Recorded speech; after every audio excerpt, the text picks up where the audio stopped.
আচ্ছা, প্রাকৃতিক দুর্যোগ বিশেষত সামুদ্রিক সাইক্লোন আসছে শুনলে আপনি ভয় পান না খুশি হন? বুঝতে পারলেন না তো? দেখুন, এটা নির্ভর করছে যে আপনি কি জনসেবা দিতে চান না নিতে চান। যদি আপনি নেওয়ার দলে থাকেন তবে আপনার চিন্তার অন্ত নেই। একদিকে ঝড়ঝাপটায় ঘরের চাল উড়ে যাওয়ার আশঙ্কা, ক্ষেতে ফসল, বাগানের ফল বা ফুলের ক্ষতির আশঙ্কা, মাছের ভেড়িতে সমুদ্রের নোনা জল ঢুকে যাওয়ার ভয়, বিদ্যুতের খুঁটি উপড়ে তার ছিঁড়ে অন্ধকারে ডুবে যাওয়ার দুশ্চিন্তা, এমন আরো কত কি। কিন্তু দেবার দলে থাকলে আপনার গাইতে ইচ্ছে করবে, হৃদয় আমার নাচেরে আজিকে ময়ূরের মতো নাচেরে। কারণ যত ভয়ঙ্কর ঝড় তত বেশি লোকসান, যত বেশি দুর্যোগ তত বেশি দুর্ভোগ, তত বেশি ত্রাণের দাবি পেশ। যত বড় মাপের ত্রাণ তত বেশি নিজেদের পকেট ভরাবার সুযোগ। কিন্তু সব অঙ্ক করার পর ওই মুখ পোড়া ঝড় যদি শেষমেশ না আসে, নতুবা নিচকেই দক্ষিণা বাতাসের রূপ ধরে আসে, তবে কিন্তু সব আনন্দই মাটি হয়ে যায়, তাই না? মন হতাশায় ভরে ওঠে। আসুন শোনা যাক আজকের গল্প, বৃংহস্তিতে তেমনই এক ঝড়ের প্রথমে ভয় দেখিয়েও শেষে পেছু হাঁটার এক করুণ কাহিনী। শেষ অবধি না শুনে কিন্তু আপনি ভিডিও থেকে বিদায় নেবেন না। শেষ অবধি শুনে জানাবেন কেমন লাগলো। ভালো লাগলে নিশ্চয়ই লাইক, শেয়ার, কমেন্ট ও বেল আইকনটি টিপে চ্যানেলটি সাবস্ক্রাইব করতে ভুলবেন না। আসুন তবে শোনা যাক আজকের গল্প, বৃংহস্তি। মানুষ জন্মালেই যেমন তার নামকরণ করা হয়, কিন্তু এক নাম না জানা জঙ্গলে প্রথা মতো পশুদের কোনো কোনো বিশেষ কারণেই নামকরণ করা হয়ে থাকে। বিশেষ করে যদি কেউ অসুস্থ হয় তবে। জঙ্গলের নিয়মানুসারে এইভাবে নামকরণ করার পালা ঘুরিয়ে ফিরিয়ে এক একবার এক এক পশুর ভাগে পড়ে।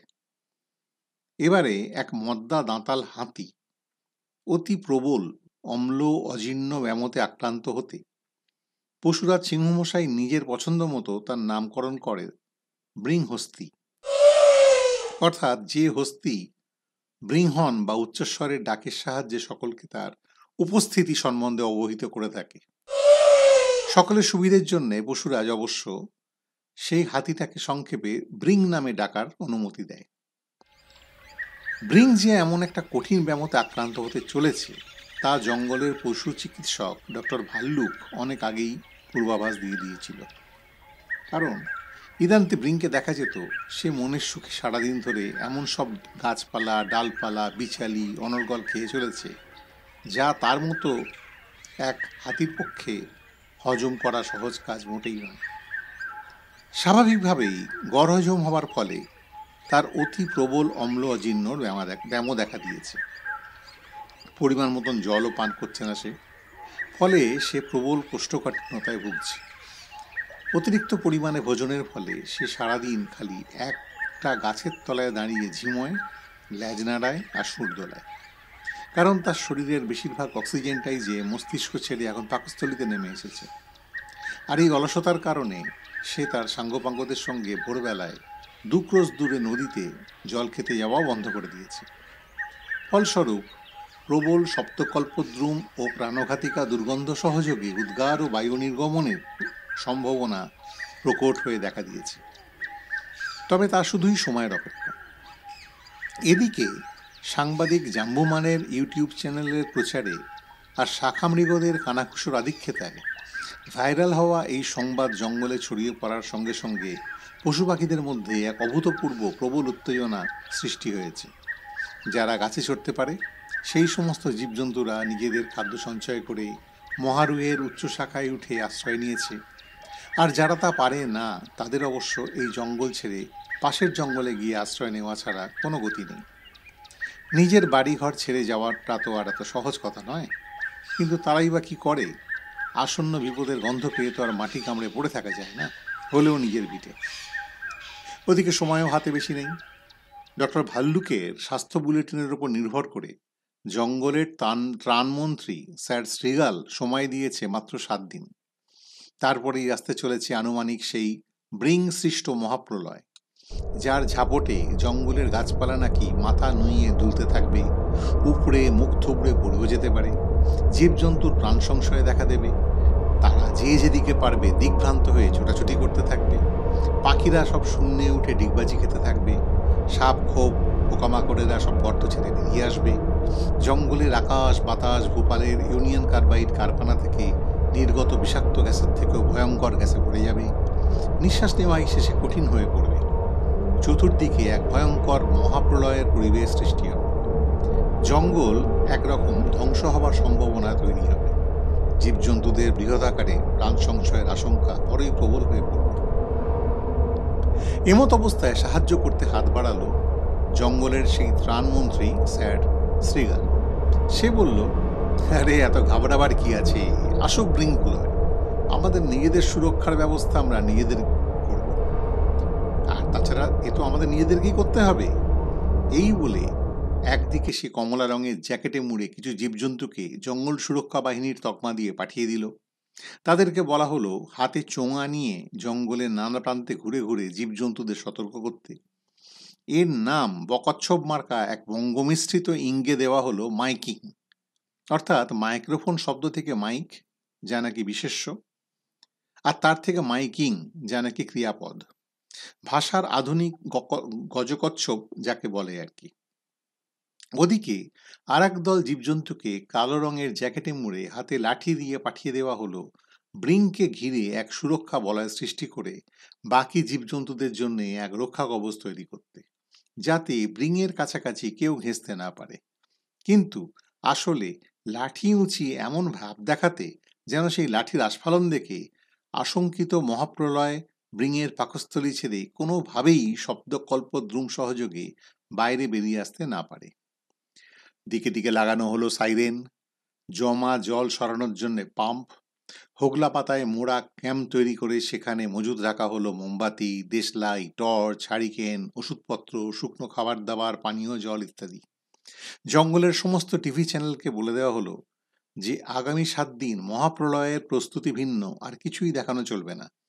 বলা হলো এই একই ভয়ের ছবি বারবার দেখাতে, একই ভয়ের কথা বারবার শোনাতে। স্কুল, পাঠশালা, আপিস, কাছারি সব বন্ধ করে দেওয়া হলো। জীবজন্তুদের ছানাদের বলা হলো তারা যেন কেউ স্কুলে না আসে, অনলাইনেই পড়াশোনা করে।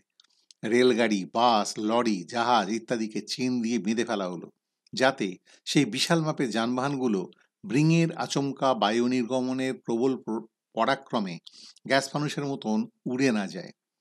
এছাড়াও দমকল, অ্যাম্বুলেন্স, হাসপাতাল, ডাক্তার, মুক্তার সবাইকে যে কোনো দুর্যোগের মোকাবিলায় প্রস্তুত রাখা হলো। সবশেষে একখানা হেলিকপ্টারকেও প্রস্তুত রাখা হলো, যাতে দুর্যোগ পরবর্তী পরিস্থিতি সরজমিনে পর্যবেক্ষণ করাতে জঙ্গলরাজ সিংহমশাইকে আকাশপথে বেড়াতে নিয়ে যাওয়া যায়। কারণ ত্রাণের অঙ্কের আকারটা নির্ভর করবে তারই মর্জির ওপরে। তো মাপে সেটা খাটো হলে তো আর ছিটে ফোঁটা বিলি বন্টন করার পর বা যা করা হয়েছে বলে তা দেখানোর পর বন্টনকারীদের নিজেদের ভাগ বাটোয়ারা করার মতো বিশেষ কিছু বাঁচবে না। তাই ঠিক হলো সামগ্রিক পরিস্থিতি পর্যালোচনা করে জঙ্গলরাজের কাছে দুর্যোগের ত্রাণ খাতে অন্তত 1000 কোটি টাকা বিশেষ অনুদান তো চাইতেই হবে। যদি তার অর্ধেকও মেলে তাতেও স্যার শ্রীগাল আর তার সাঙ্গপঙ্গদের অন্তত সবাইকে সব দিয়ে থুয়ে পকেটে 400 কোটি তো থাকবেই। সব ব্যবস্থা পাকা। ডক্টর ভাল্লুককে বলা হলো সে যেন যা করার সপ্তাহখানেকের মধ্যেই করে এবং ব্রিংয়ের উদ্গার ও বায়ু নির্গমনের ব্যবস্থা পাকা করে ফেলে, নচেত এই গেল গেল রব হয়তো আর বেশি দিন জারি দেখা যাবে না। এ বিষয়ে ভাল্লুক বেচারা তার প্রফেশনাল কোড অফ কন্ডাক্ট দেখাতে গিয়ে মেলা খেদানি খেল। প্র্যাকটিস রেজিস্ট্রেশনের বাতিল করার ধমকানিও দেয়া হলো তাকে। এখন শুধু বহু প্রতীক্ষিত সেই মহাপ্রলয়ের অপেক্ষা। 1 সপ্তাহের মাথায় অবশেষে এলো সেই মাহেন্দ্রক্ষণ। সবাই প্রস্তুত।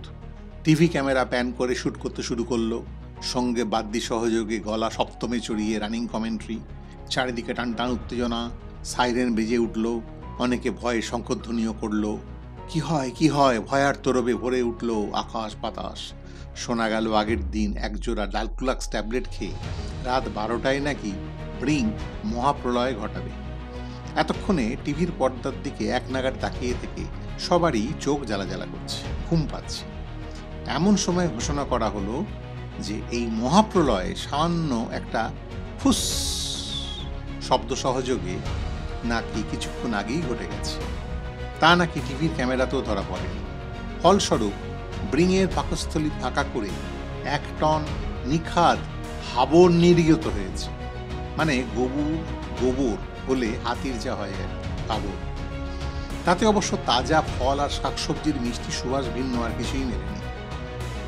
বলা হলো দুর্যোগের রাত কেটে গেল। পরের দিন সকাল। আশঙ্কিত দুর্যোগের রাত ভোর হয়ে মিঠে রোদ জঙ্গলে এখন মাতোয়ারা করে দিচ্ছে।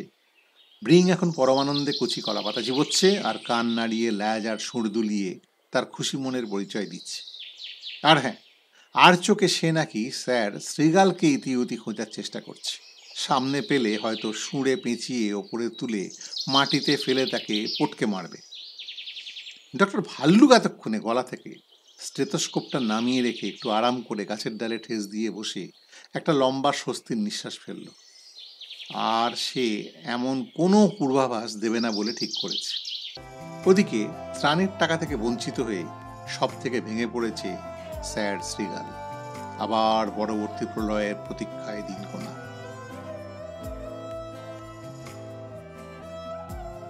আজ তবে এখানেই শেষ করি।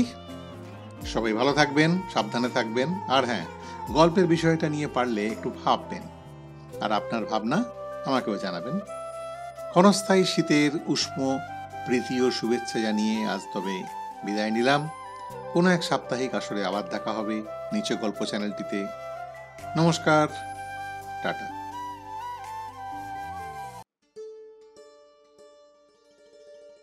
ইউ আর নট অ্যালোন, বা আপনি একা নন।